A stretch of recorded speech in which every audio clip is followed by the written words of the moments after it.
Yes, sir.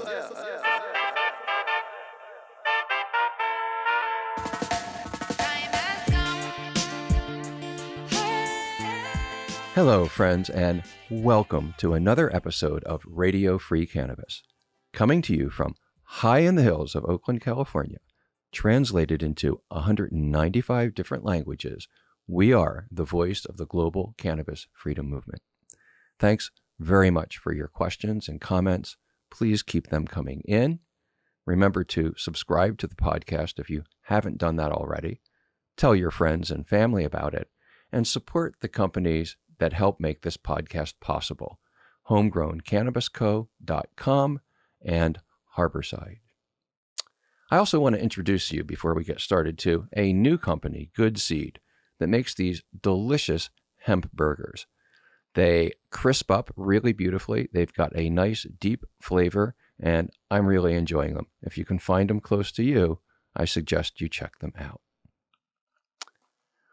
We're going to move now to our global wrap-up of cannabis news, and we'll kick our headlines off with some big and very good news out of the United States. On November 2nd, in one of the most bitterly divided elections in U.S. history, when nobody agreed on anything, Republican and Democratic voters alike approved voter initiatives reforming cannabis laws in 5 different states, making cannabis legalization the only true bipartisan voter consensus in the 2020 election cycle. In addition, voters in Oregon passed initiatives legalizing the therapeutic use of psilocybin and mandating treatment instead of incarceration for hard drugs like cocaine and heroin. And the nation's capital city of Washington, D.C., my former hometown, also approved a measure legalizing personal possession of psilocybin and several other visionary plants. Meanwhile, in Canada, these reforms drove substantial gains in the value of cannabis companies traded on the CSE and the TSX exchanges. The news from New Zealand's October 17th general election is less encouraging. Voters there rejected a measure for adult use legalization by a margin of 53% to 46%. This defeat came after the very popular Prime Minister of New Zealand, Jacinda Ardern, admitted to past cannabis consumption in an October 1st debate with her opponent Judith Collins, but declined to endorse the legalization initiative. However, after the election, Ardern revealed that she had indeed voted in favor of it. Disappointed New Zealand cannabis advocates believe that Ardern's reluctance to publicly endorse the initiative was responsible for the loss. Meanwhile, in New Zealand's neighbor of Australia, the government continues to raid cannabis farms. The latest came on November 3rd with a seizure of 1,845 plants in the province of New South Wales. A week earlier, a much larger bust in New South Wales, said to be the largest ever in a single raid in Australia, seized over 13,000 plants, which police alleged had a value of 40 million Australian dollars. 14 Vietnamese citizens were arrested at that site, which police allege was being operated by a large Vietnamese organization.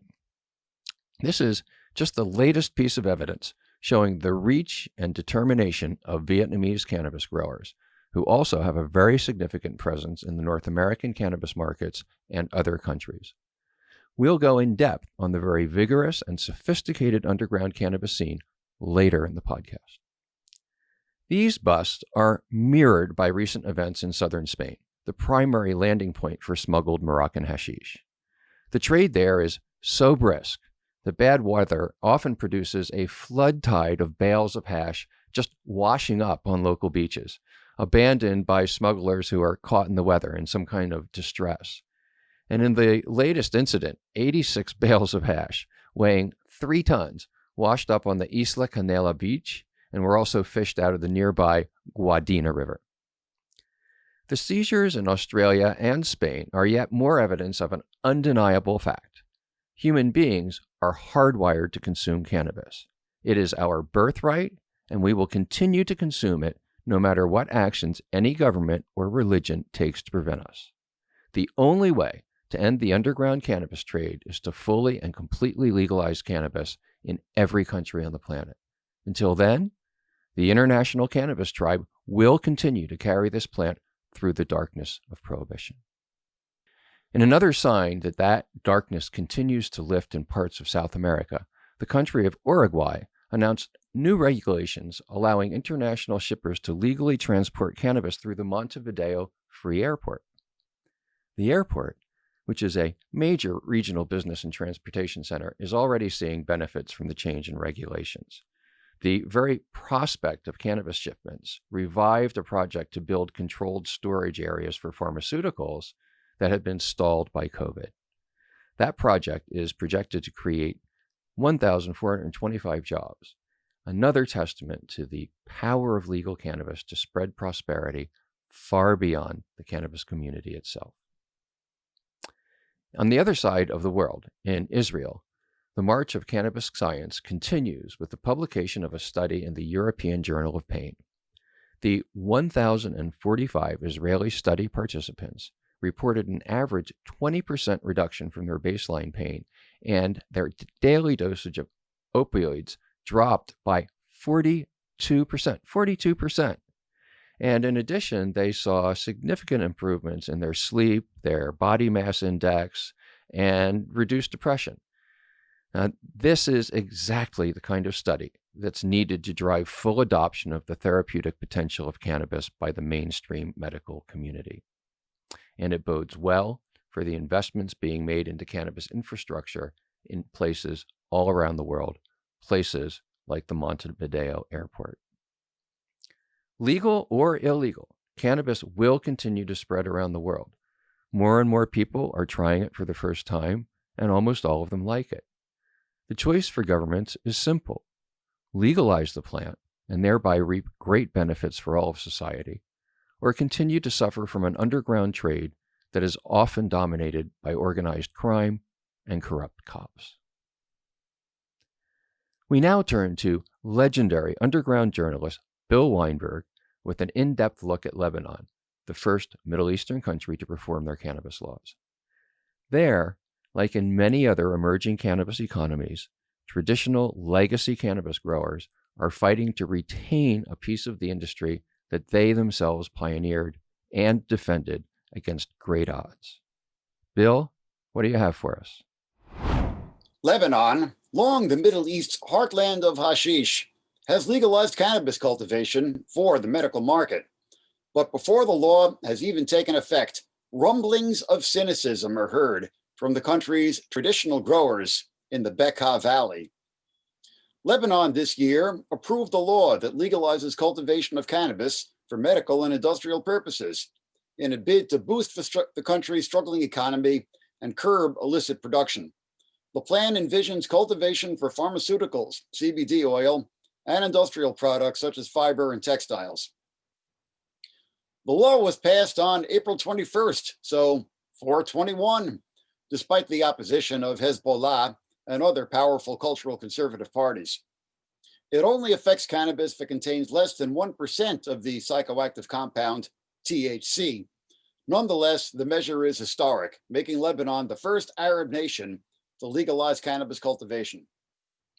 The bill was based on a 2018 report by a Manhattan-based consultancy, McKinsey & Company, which recommended Lebanon cash in on the burgeoning market for high added value medicinal products with export focus. Then Economy Minister Raed Khoury said a legal cannabis sector in the country could generate $1 billion in annual revenue, and even boasted to Bloomberg that the quality of Lebanese hash is one of the best in the world. The law now awaits implementation, with a regulatory authority to be established, empowered to issue licenses for cultivation, processing, and sale of cannabis and derivative products. Among the law's stated goals is to lift the pressure on Lebanon's overwhelmed criminal justice system by providing a legal outlet for the cannabis trade. Yet rather than decriminalizing consumption or even reducing sentences, it actually calls for, quote, strengthening criminal penalties on violations against the articles of this law, end quote. Between 3,000 and 4,000 people are arrested for drug offenses annually in Lebanon, the big majority for the consumption of hashish. The law is drawing criticism from longtime activists, such as Sandy Tariq of the Lebanese drug policy reform advocacy organization, Skaoun. Quote, "For sure, this is not what the farmers of the Bekaa Valley want," she told Al Jazeera. "There is no clear mechanism to integrate the existing illegal market into the legal market. You can't just ignore the implications and consequences of criminalizing drug use and say this new market is the priority," end quote. The cannabis grower militias of the Bekaa Valley, formed to resist eradication forces, in 2015 actually mobilized in collaboration with the security forces to beat back ISIS incursions from across the border in Syria. Their vigilance prevented the self-declared Islamic State from establishing a foothold in Lebanon, but they have not been paid back for this heroism. In recent weeks, both the Los Angeles Times and the New York Times filed reports from Yamuna, a key hashish producing village in the Bekaa Valley. Residents they spoke to were skeptical and bitter. Ali Sharif, a village mukhtar or traditional chief, predicted to the LA Times that the cannabis licenses would go exclusively to members of the country's corrupt political elite. Quote, "They've stolen everything except for the cannabis," he said. "Now they want that too." Meanwhile, with the COVID-19 pandemic and deep economic crisis in Lebanon, the hashish market is suffering an unprecedented depression. As the New York Times notes, the Lebanese pound has lost 80% of its value against the US dollar over the past year, and farmers have taken the hardest hit. The cost of imported fuel and fertilizer have soared, while the Lebanese pound that growers earn by selling their hashish has been worth less and less. And enforcement operations continue. In April, just days before the law was passed, Lebanon's Internal Security Forces, ISF, seized some 25 tons of hashish in a convoy of 8 trucks bound for Beirut's port. The smugglers escaped and a manhunt was launched. In June, the ISF seized 15 tons and arrested 7 men in a raid on a Beirut warehouse. And in October, the ISF raided several greenhouses in the village of Batroun, North Lebanon, destroying some 100 seedlings. However, it has been years since the government has attempted to carry out eradication operations in the Bekaa Valley, where the growers are armed, organized, and proud of their age-old tradition of hashish production. Even with the market now depressed, any effort to eradicate in the Bekaa would likely meet stiff resistance. For Radio Free Cannabis, this has been Bill Weinberg with the Global Ganja Report. Thank you, Bill. The themes coming out of Lebanon reflect the state of cannabis reform in many other countries. Legalization, yes, but only for medical and only for export, and dominated by the country's existing economic elite. Meanwhile, crackdowns on cannabis consumers and traditional growers continue or even increase. The question for the cannabis tribe is whether this kind of incremental progress helps open the door to more meaningful change or just reinforces existing patterns of oppression. Should we support these tiny steps forward, or should we hold out and settle for nothing less than full freedom? For more thought on these and other questions, we go now to our emerging markets correspondent, Clydeen McDonald, who is reporting from Ho Chi Minh City, Vietnam. I asked Clydeen what the cannabis in Vietnam was like, and he told me that it was one of the few places in Asia where you could text a delivery service and receive a package of cannabis in 15 minutes. So naturally, I wanted to know what was on the menu. So in Vietnam, you get maybe about 3, what you'd call 3 large subsections of cannabis. So you would have what they call Cambo, which is a strain that comes or is very popular in Southeast Asia. It has a THC percentage of somewhere between 10 and, if you want to say, 12%. So very low level land raise that we're talking about. Then you would have what is imported Kush. So you would have maybe like regular, strains that we are accustomed to seeing in the US or other parts of the world that are smuggled into the country by various borders. And then you would have locally grown Kush, which is in many cases here grown indoors in aquaponics labs and so on. That's fascinating news, Clydeen. Here in North America, there's a large Vietnamese presence in the underground cannabis market, and we already heard about the Vietnamese presence in the Australian underground market earlier in this episode. So I imagine there's got to be a lot of information sharing going on from place to place. How would you rate the sophistication of cannabis growers in Vietnam itself? From the cultivating and tending perspective, like the fields that I have visited in Vietnam, in many cases, you see what I would call some of the most intricate work with cannabis that anybody probably does anyway. But from the local perspective, when it comes to legislation and just developing of a large local industry, most of that is underground still, and probably won't come above ground for the next 3 to 4 years, I would estimate. And where's that imported cannabis coming in from? It comes in from different places. So we spoke about Thailand earlier. Some of it comes from Thailand. Some of it comes from Cambodia, which is right next door and easy to smuggle across via land borders. Some comes from Laos as well. And even as far as Myanmar, in some cases, you would have cannabis being smuggled into the country from. So many of the land borders are very loose and what you'd call porous. So it is easier to do land smuggling rather than, other means that we've seen employed in other places. In these other Southeast Asian countries, are we talking about second generation modern genetics or traditional landrace strains? No, in some cases you would have more modern second generation strains being produced, especially in, I have found in Cambodia. Last year I did a trip to Cambodia to do some reporting on their industry there. And from what I saw from, illegal cultivation, there was a lot of hybrids being formed, a lot of new strains being developed just from land raisers around the region. And then obviously you have the influx of raw materials and seeds and so on from other places that they also have the land and very cheap labor to produce. So you're seeing a lot of that in Cambodia.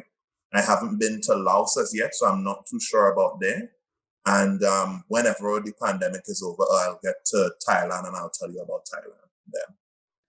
This is so exciting. This unstoppable globalization of cannabis, really the cannabis freedom movement spreading all over the world.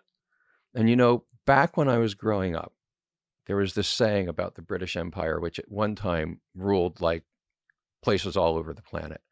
And the saying was, the sun never sets on the Union Jack, referring to the British flag. Well, of course, the sun did set on the Union Jack several decades ago, but a new star is rising. Today, I think we can legitimately say that the sun never sets on the global cannabis freedom movement. Clydeen, what can you tell us about cannabis culture in Southeast Asia? There seems to be a pretty big scene, at least in Vietnam. Who's using cannabis there, and what kind of culture is associated with them? So it really does depend country by country.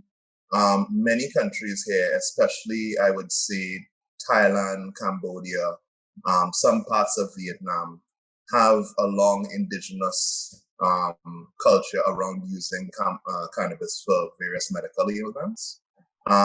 Then you also have what would be, well, at least what I call the new generation of cannabis users. So persons within those societies within their 20s, 30s, who are into the cannabis culture and into the cannabis scene a lot.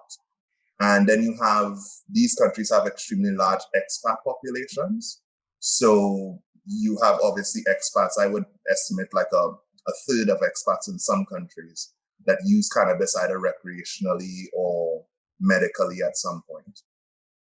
And what about spiritual use? Is there any tradition of spiritual use in Southeast Asia? And are there any manifestations of it there today? So there are many spiritual manifestations in various countries. These countries have large and various religious practices.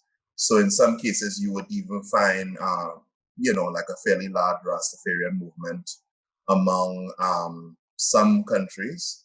You would also find, more traditional,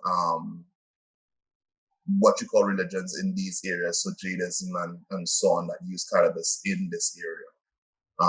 So I would identify easily Vietnam in some cases, Cambodia in other cases, Thailand as well. You see some spiritual use for cannabis also. Wow, how fascinating. Where in Southeast Asia do we see Rastafarian movements?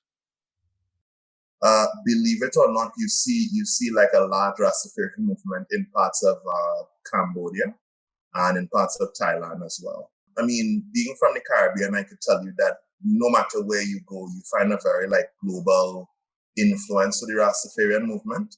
And in many of these countries, you see it, or at least I probably see it because I look for it. But in many of these countries, you see it in some areas. So there are, people who practice Rastafarianism as a religion in some of these countries. In our last episode, we reported on the Thai government's steps to build a profitable medical cannabis industry. Thailand is the dominant regional power in Southeast Asia and influences developments in other countries in all sorts of ways. Do you think that's true with cannabis as well? Will the Thai efforts encourage other Southeast Asian nations to move towards legalization?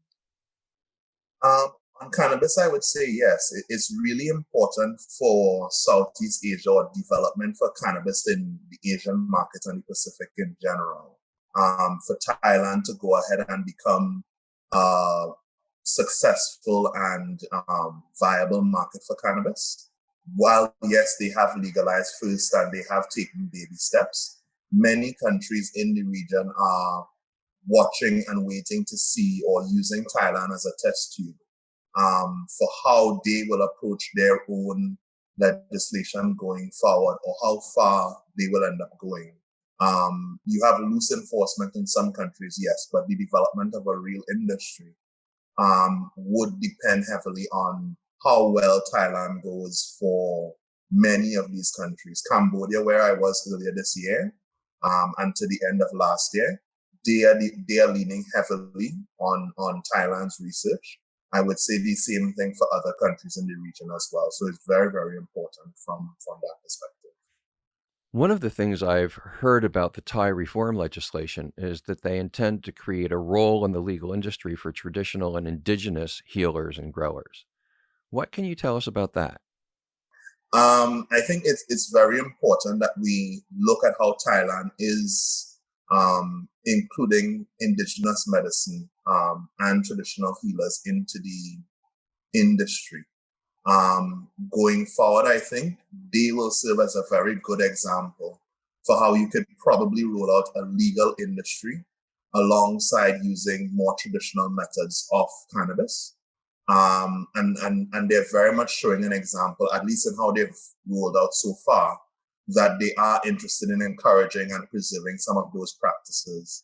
And I think that's important for indigenous peoples all over the world, whether you look at the Americas, the Caribbean, or even tribes and indigenous peoples in Africa and the Pacific. That is very important from that perspective, I think. It's a tremendous breakthrough from my perspective. I don't know of any reform legislation anywhere in the world that's created a role for traditional cannabis practitioners thus far. Do you? No, I have not seen so far. In fact, I just looked at legislation from Trinidad and Tobago, where I'm writing a story on right now. And one of the major concerns that persons in that country have is that there is not a role for indigenous practices relating to cannabis or indigenous medicine relating to cannabis. And I think Thailand, how they have rolled it out, how they've spoken to it so far, it's important that other countries maybe take note of that level of preservation and respect that these traditional practices are supposed to play in how we go forward in the movement. And let us remember, this isn't just a question of charity or welcoming people into the industry who deserve to be in it. This is a question of preserving ancient knowledge. Indigenous people have carried plant-based medicines, including cannabis-based medicines, for thousands of years. They've developed knowledge and traditions and rituals that will be incredibly valuable as we seek to fully understand the cannabis plant, as we seek to reintegrate her into all of our societies everywhere around the world. So this isn't just a question of inclusion and justice, although it is profoundly such a question. It's also a matter of the rest of the world recognizing and preserving the incredible wisdom, the landrace strains, the rituals, the teachings that have been developed over the course of generation upon generation. Here at Radio Free Cannabis, we salute the move of Thailand to include indigenous and traditional healers, and we hope that it is emulated by countries all around the world. Clydeen, thanks for being with us today. We look forward to your next report. Shooting across the world once again to Sweden, we're now going to check in with my friend Clara Norell. Clara is a construction engineer working with Hempcrete, and she's going to tell us about her efforts to build a full industrial infrastructure for hemp in Sweden, which currently does not have a single hemp decorticator in the entire country. I'm working with as a consultant for the Swedish Agricultural University holding company. So my task is to come up with yes or no. We have, it's a sustainable and viable and impactful business model to grow and process hemp fiber in Sweden. And so that I can show to the Swedish investors that, or to international investors that wants to invest in Sweden, that yes, we should invest in fiber decortication. So that, because it's so many companies already in Sweden that are importing thousands of tons of hemp fiber or chives or whatever they need. So we could build that in Sweden and have a closed circular bioeconomy within Sweden, because we can see now also with COVID and borders closing, pandemics, that we cannot be reliable on the global industries.